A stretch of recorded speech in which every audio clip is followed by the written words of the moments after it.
several sources, administration officials are telling CNN that the initial assessment they have from the ground is, in fact, the leader of ISIS, al-Qurayshi, the target they were going after, blew himself up as U.S. troops were approaching or entering the building where they thought he was, and that these 13 people were killed, including 6 children, when that happened. And now, of course, the military will look at this and review it as part of a standard after-action review.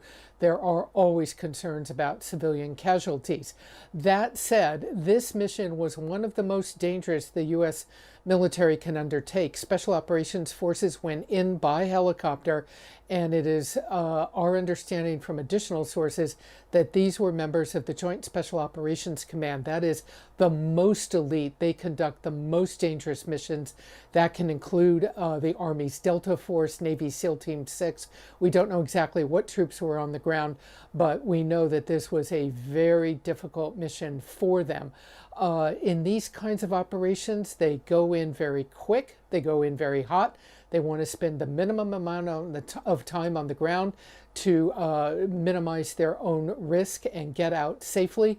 They would have also kept eyes on this target. Once they got the intelligence that the person they were looking for was there, there would have been continuous intelligence monitoring the area to make sure the person hadn't moved, hadn't left, to make sure they had as good an understanding as they could of where civilians might be in the target area. So again, very complex, very dangerous. Arwa, just across the border there in Turkey, this war against ISIS in Syria has continued somewhat out of the spotlight, but with some real firefights. Most recently, you had ISIS fighters take over a major prison in Syria. How has that fight been going? And in your view, how significant an operation is this one?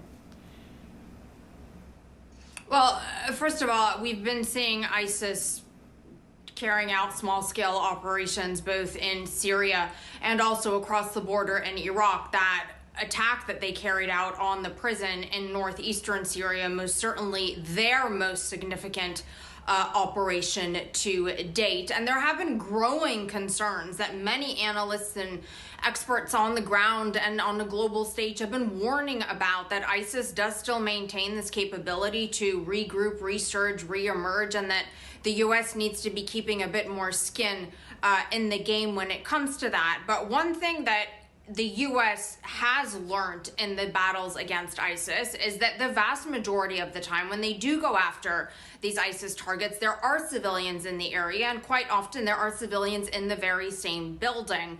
Eyewitnesses to the raid that took place, that took out ISIS's leaders, say that there were helicopter gunships overhead for hours firing, explosions were heard. If you look at the footage from the scene, you see that it's not just the main target house, or what is allegedly the main target house, that was damaged. A number of other building structures in the area also had what seems to be damage from explosives or from bullets. So the U.S. is going to have to answer a lot of questions if enough pressure is actually put on them, on the administration and on the U.S. military, as to why they went in with such a level of lethal force. And if this ISIS leader was under such surveillance, did they not know that he was living inside a building that also had families? And was the calculus made that it was okay to put those women and children, no matter who they might be related to,